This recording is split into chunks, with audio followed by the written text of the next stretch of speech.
This is Patrick Daly and welcome to Interlinks. Interlinks is a programme about globalisation and the effects it has had on Ireland and other countries around the world over the last 50 years or so. In each programme we interview a person from another country or with strong connections to another country or countries to get their unique perspective on globalisation as it has affected them both personally and professionally. There's a little bit of history, a dash of economics, a sprinkling of business and an overlay of personal experience both from me and from my interviewees from around the world. Today we will be speaking with Kevin McHugh, founder of the boutique consultancy firm Priory GRC Consulting, which specialises in all matters related to governance, risk management and compliance. Kevin has over 24 years internal experience in governance, compliance and risk management and 15 years experience as a company director. Kevin is also an active speaker, internationally charity fundraiser for Aidlink that works to improve the lives of people living in poverty in East and West Africa. Kevin is also an international chess player, something that we'll have to find out more about presently.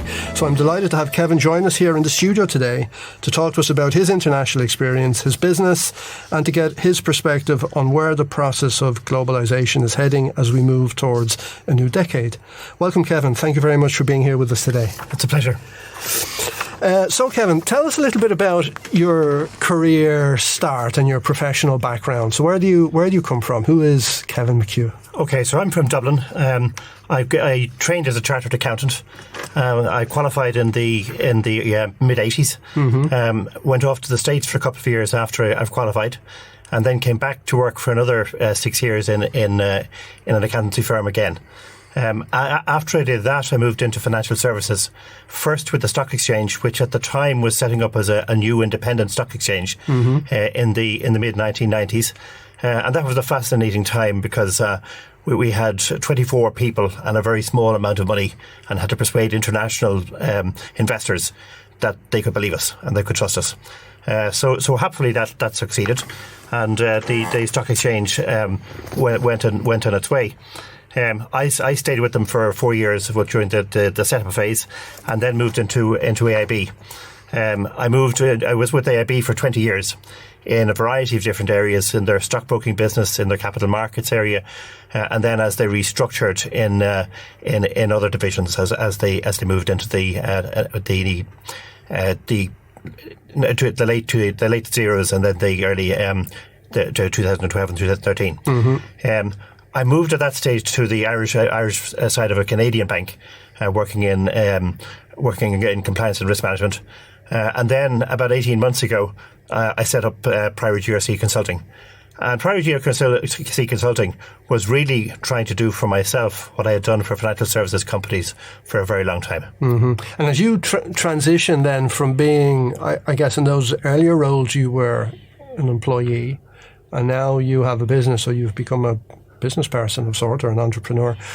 How did that affect your thinking, or did it, in terms of work and life and money and all of those types of things? Well, I suppose taking those in reverse order. In terms of life, it gives increased flexibility. So, one of the things that goes with working for international financial services companies is you tend to be working long hours. You're still working long hours working for yourself, but you can choose which long hours you're working. Mm-hmm. And if something comes up on the family side or on the personal side that needs your attention, well, then you give it that attention. And that's something that you didn't have the flexibility to do before. On the financial side, it really depends on what the growth path is. Certainly in the initial stages, it's hard work, and it's hard work for less reward than when you're working at a senior level within financial services. My expectation is that trajectory over time is going to change, because where you're successful yourself in pitching yourself for providing services to the companies that I was working for and other companies of a similar nature, it's rewarding. So it really comes down to the pace of growth of the business on what the income line will be.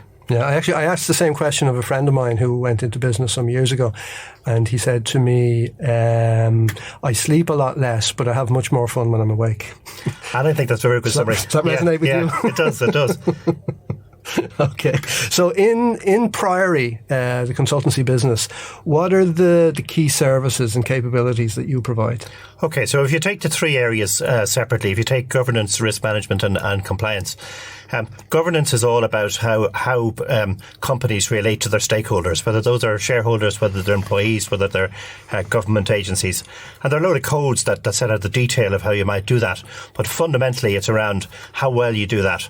One of the services we offer is to do a diagnostic on that very thing. How successful are you in structuring yourself so that you're likely to succeed in relating successfully to all of your range of your stakeholders? So that's the governance side of the practice.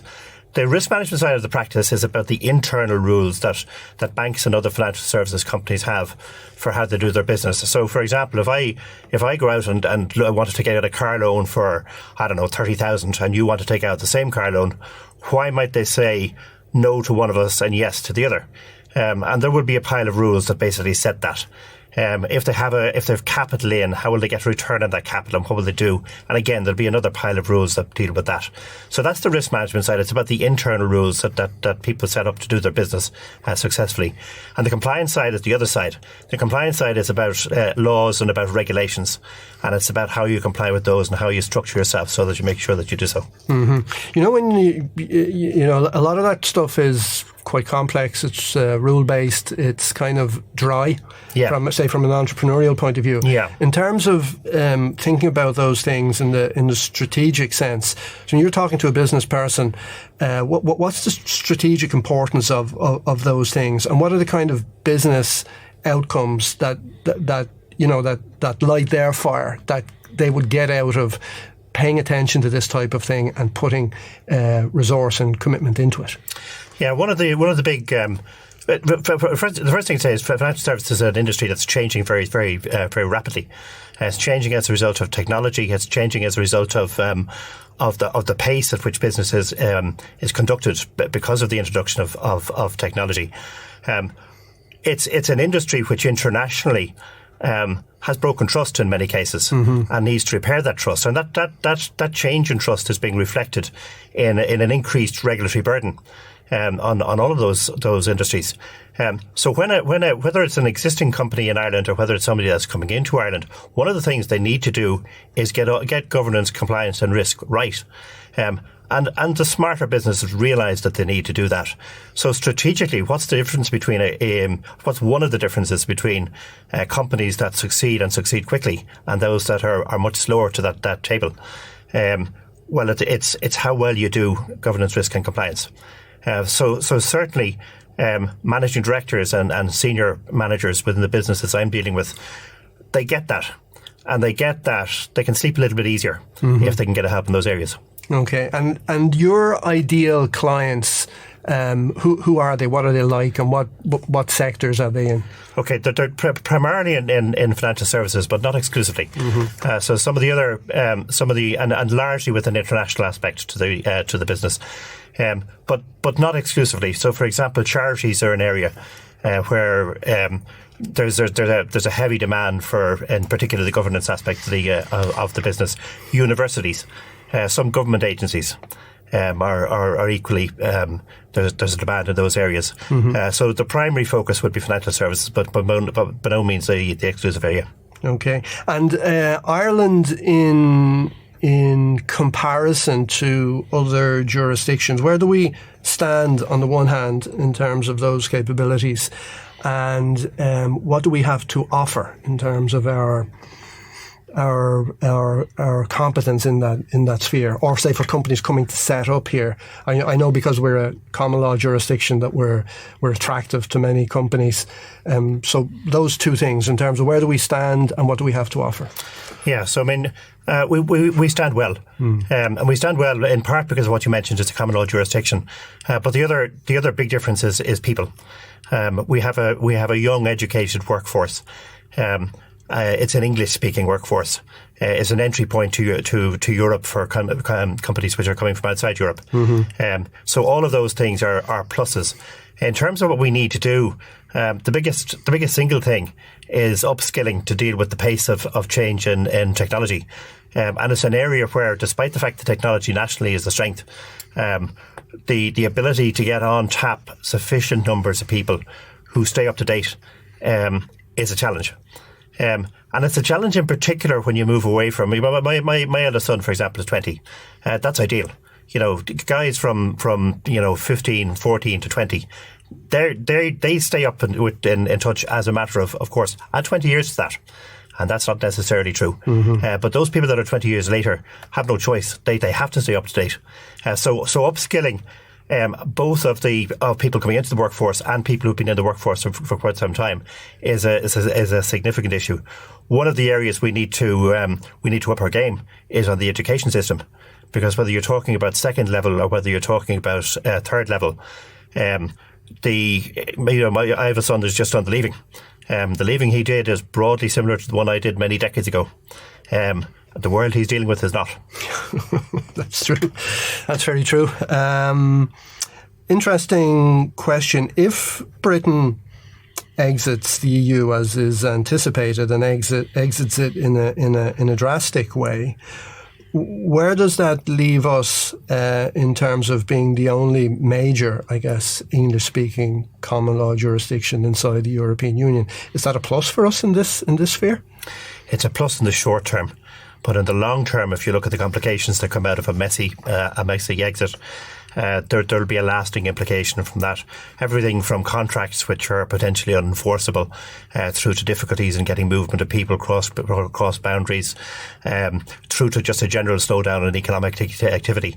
So I think the point you're making is absolutely valid, that in the short term there are over 150 applications with the central bank for licences which are essentially Brexit hedges, and that's because in the short term these businesses need to go somewhere, and Ireland is attractive to come to. But in the medium term, if there's a messy Brexit, financial services will not be immune from that. Okay, and perhaps I've been thinking lately that maybe the unforeseen consequences that nobody knows about that are lying in there buried will be like a slow burn, and they'll kind of be discovered over time. Yeah, no, I agree with that. Because I think that a lot of focus on what happens after Brexit is focusing on the first maybe 6 or 12 months. But I actually think the consequences will be much more enduring than that. Yeah, we were talking on the radio this morning, they were talking about a situation where you have non-EU citizens married to UK nationals who live in the Republic of Ireland. So there's no issue with the resident status of the UK national, but the spouse has a problem, and they're receiving letters from our state now warning them about their situation in the future. And that seemed to me like a totally unsuspected and unforeseen consequence. Yeah, it's not one I was aware of. Yeah, there you go. So the international aspect of your business, where did that come from? When did it start? Was it always there? No, well, the first thing to say is that financial services is dominantly an international game anyway. But the international areas where I'm involved in are in the UK and the US. And in both cases, it has come down to picking a partner to help me to enter those markets. And what I'm looking for is firstly penetration in those markets, but secondly, I'm looking for something that will complement the skills that I can bring to the table. And in doing business overseas, although from what you've said, it's mostly in English-speaking jurisdictions with similar legal systems, not the same legal systems.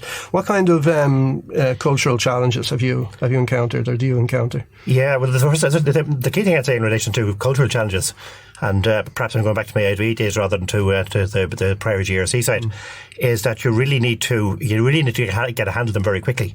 If I take, for example, two North American countries, Canada and the US, you might think that, well, I mean, they're going to be broadly the same. In fact, they're anything but. I went into a meeting with a Canadian bank, and we were taking a decision on whether we would or would not enter a particular market. The person chairing the meeting went around 16 people around the table, and at the end of it, he went back to the person sponsoring the proposal by saying, well, I think you've got the mood of the meeting. If you had the same meeting with a US person, there would not be 16 people in the table, and that would not be the summary you'd get of the decision. Yeah. Very different business cultures. Absolutely. Any funny anecdotes from? Yeah, well, it's actually a personal one.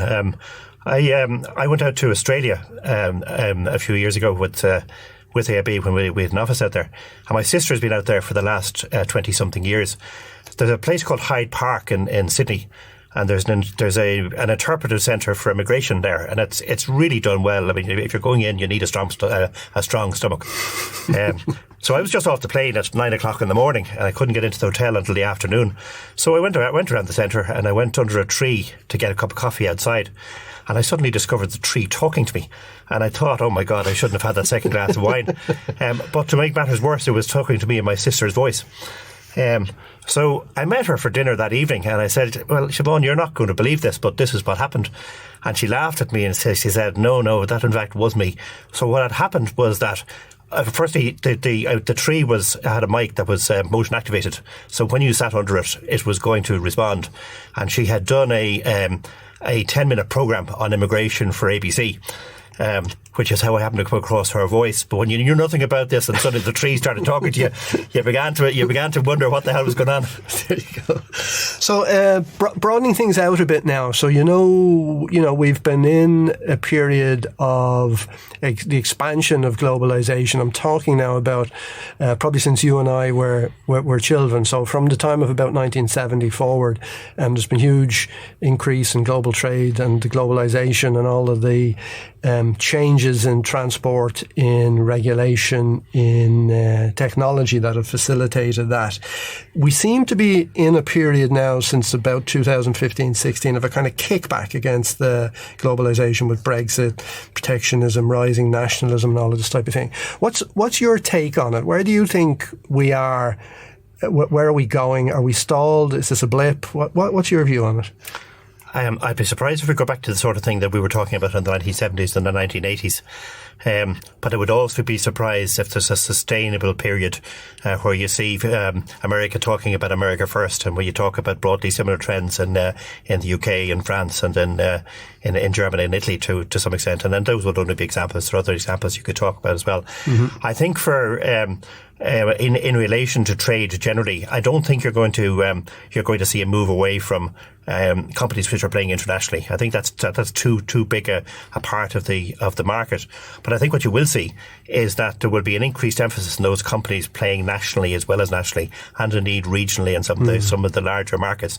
So I think if you take for example some of the tech companies, you know, when you look at the offering that they're putting into some of the Asian markets, it's bound on the same technology as they're doing locally, but there's a local angle to everything they're doing in the marketing and in the way that they put things forward. And I think that trend is going to continue. I think the one size fits all is going to be challenging to be sustained. Yeah. It's interesting as well when you look at the global trade figures of the recent years. They've probably stagnated in the aggregate. And if you look at the long distance trade, they've actually decreased, but the trade within regions, say within the European region or within the North American region, within the Asian region, have actually increased. Yeah. So it's kind of hiding a kind of a shift in the patterns, sure. Really, isn't it? And I guess Ireland is one of those countries that's benefited greatly from the process through foreign direct investment and other things, multinational manufacturing here, particularly in the 90s and the early 2000s. So where do you see Ireland's success lying in the future? And what does our government need to do? And what do our business owners need to do? Yeah, so I mean, if you look at the areas that we've been, sectorally, some of the areas that we've been very strong on, we've been very strong in pharma, we've been very strong in technology, we've been very strong in high tech. More recently, we've been strong in professional services. And I think we have the potential to stay strong in all of these areas, but they are changing markets in each of those, and it's going to be important that as those markets change, that we respond accordingly. I think that if I was to take any one of those, and if I was to look forward over the next 20 years or so, what would I expect? I think it's well known that, and indeed it's not a recent trend, that if you take somebody who's 18, 20, 22 today, they're not looking at 40 years of working for one place. No. Indeed, they're not looking at 4 years of working for one place.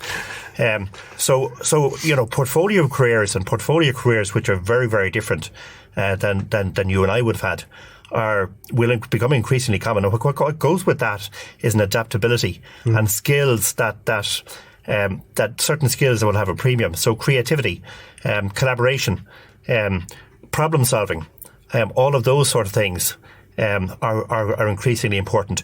Technology, the pace at which technology is changing, creates a real challenge for frankly people of every age If you take it that you have a phone there on your desk, I don't know how old that is, but if it's anything more than about 18 months, it's almost certainly out of date. And that period is shrinking all the time. So responding to that and dealing with that within the with upskilling and within our education system is a challenge, and it's a challenge where we're starting from a low base, because what we have at the moment, we have probably an underfunded third level sector, and we have a second level sector which rewards rote learning, to be honest, and doesn't reward the sort of things which I've just mentioned. There's been some work done at the junior cert level which has pushed this in the right direction. At leaving cert level, there's still a lot of work to be done. So continuing that and getting to a point where we have a much more dynamic workforce, and one which is which on an ongoing basis is up to date and pushing water downhill instead of uphill. Those will be important aspects. And then the other aspect of this is that we need on an ongoing basis to ensure that we are sustaining our people advantage, and that we are keeping Ireland as an attractive, competitive location. Do you see ever, I sometimes think about this, do you ever see a point maybe 20 years, 30 years in the future where people won't go to school anymore? They'll do other things, and the state will be a kind of a certifier rather than a provider of education? I hadn't foreseen that. It's an interesting concept. Because it's getting totally outpaced by change, and increasingly so, as you referred to. Yeah. I have to say the way I thought about that to date had been around the educational system adopting to that. Yeah. But it's an interesting, question. Can they do it? It's I hadn't thought about it that way. It's crossed my mind a couple of times, but it's a kind of a mad idea, really, isn't it? But we'll see. So then maybe we'll change tack a little, because I know you've got kind of a few interesting things on the other side, outside of work. So you mentioned chess. Yes. So you're an international chess player. Tell me a little bit about that. Yeah. So I got involved in chess when I was just joined in 13 years old in secondary school, and I was lucky enough when I was 15 or 16 to get invited to a schoolboy international tournament.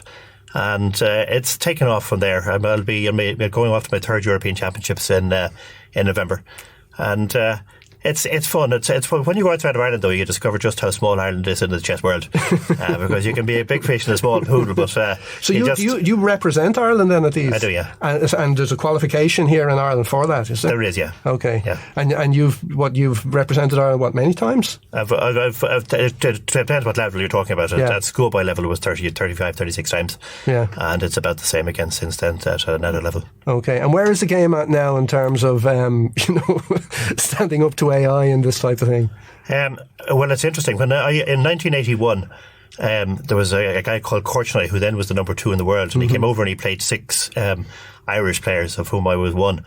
So I was fortunate enough to beat him. So I got the then strongest computer in the world, and as my prize, and I was a lot stronger than it.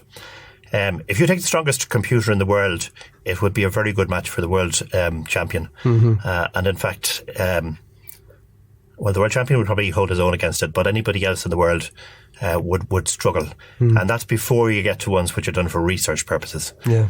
When you get into the ones that are done for research purposes, you're stronger than anybody who's playing chess professionally. Really. There you go.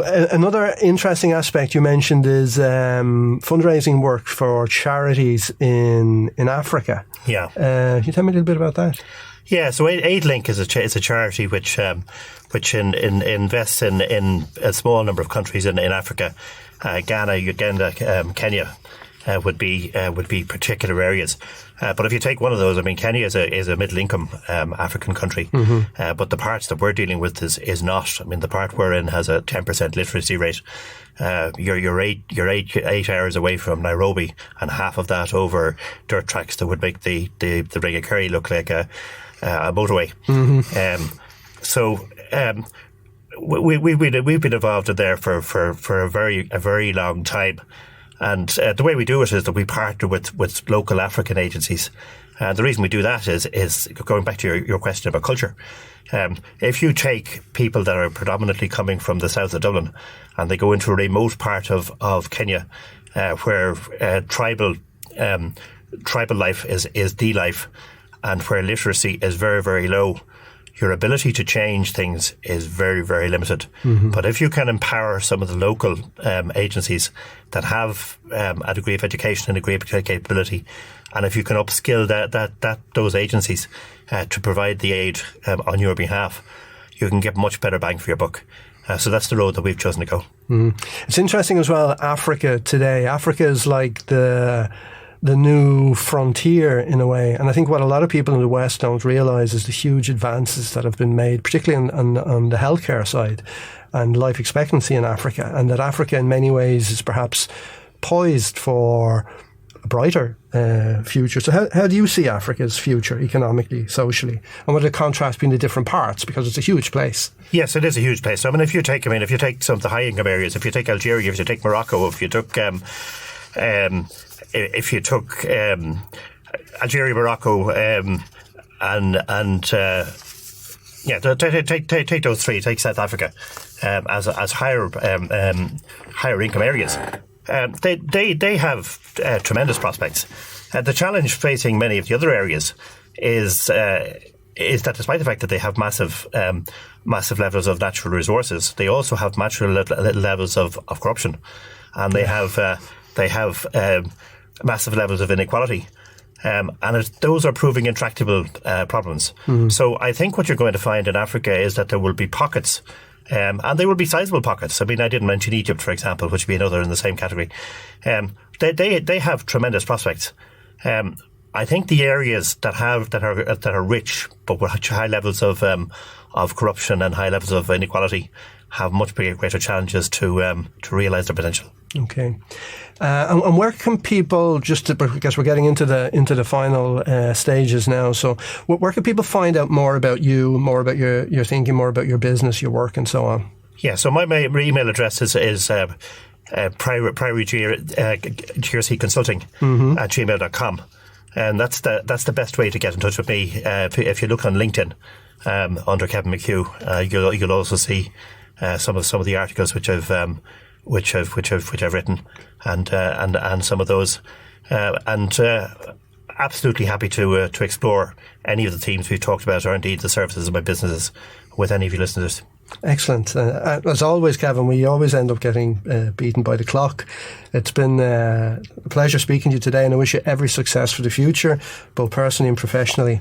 Many, many thanks. Thanks, Patrick.